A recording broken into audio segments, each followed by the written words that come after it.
Hi అండి, welcome to Sharon vanilla vlogs. ఈరోజు ఎంతో టేస్టీగా ఇన్స్టెంట్గా అంటే చాలా ఫాస్ట్గా చేసుకునే స్పాంజ్ దోశ చేసుకుందామండి.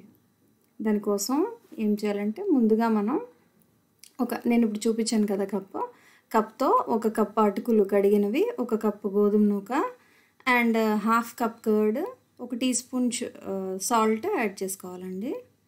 దాంట్లో 1 కప్ వాటర్ యాడ్ చేసి ఇది బాగా మిక్స్ చేసి మీరు ఒక 20 మినిట్స్ 20 to 30 మినిట్స్ పక్కన పెట్టి ఉంచుకుంటే అది మీ ఈ లంప్స్ లేకుండా మిక్స్ చేసుకొని పక్కన పెట్టి ఉంచుకోండి.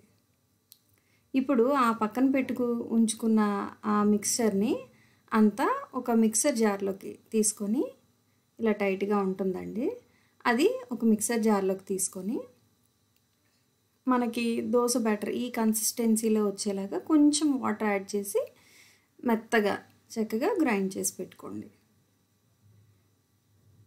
అలా ఉండాలండి కన్సిస్టెన్సీ, ఓకేనా?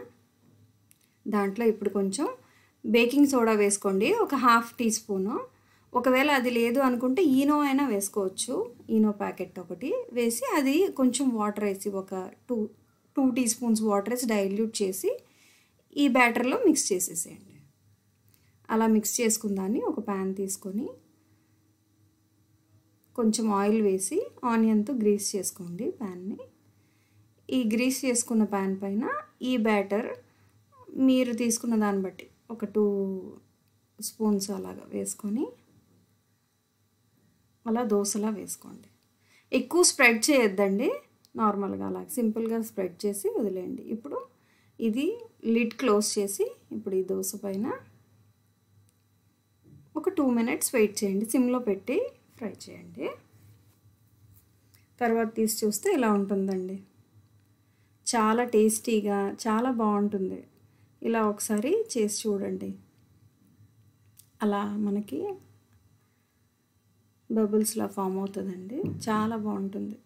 ఇది కోకోనట్ చట్నీతో కానీ టమాటా చట్నీతో కానీ తింటే చాలా బాగుంటుందండి. ఒకసారి మీరు ఇలా చేసుకొని తిని ఎలా ఉందనేది నాకు చెప్పండి.